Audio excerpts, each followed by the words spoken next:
রাজনীতি না করি, সবাই যারা যদি ভালো থাকে, দেশটা যেভাবে চলে সেভাবে চলানি যদি সবাই চিন্তা ভাবনা করে তাহলে ভালো। নেতারা কি না খালি দান্দা আছে পকেট ভরার লাগি। আওয়ামী লীগের সময় এত চাঁদাবাজ ছিল না, আওয়ামী লীগের সময় এত চাঁদাবাজ ছিল না, এত দুর্যোগ ছিল না। কিন্তু এখন বর্তমানে যে পরিবেশ চলতেছে তাতে এইভাবে দেশ চলে না। ভোট হলে কেটা পাস করবি? বিএনপি ক্ষমতা আছে, বিএনপি পাস করবি, কারণ তাছাড়া আর কেউ পাস করবি। আর যদি ভোট যদি আওয়ামী লীগ সিদ্ধি হয়, আওয়ামী লীগ সিদ্ধি আসে, তাহলে চিন্তা ভাবনা করা যাবে যে কে জিতবো। কারণ হাড্ডি লড়াই করে জিততে হবে। আপনারা যে দলই বলেন, আওয়ামী লীগ আর বিএনপি ছাড়া বাংলাদেশে কোনো দল আসবে না। দল আসতে হলে হয় আওয়ামী লীগ আসতে হবে, না হয় বিএনপি, ইয়া ছাড়া আসবে না। কিন্তু দুই দলে এক জায়গা হওয়া লাগবে। দুই দলের ভোট করেন তাহলে ভোট হবে।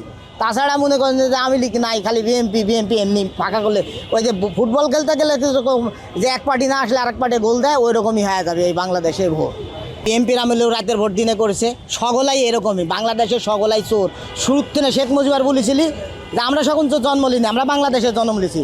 শুনেছি তো যে শেখ মুজিবার বলেছিলি যে আমার কম্বল নাই, মানে সকলের কম হয়েছে। বাংলাদেশ পাকিস্তান পাইছে সোনার খনি, আর বাংলাদেশ পাইছে চোরের খনি। ওই শেখ আমল চোর হচ্ছেই, বাংলাদেশে খালি চোর।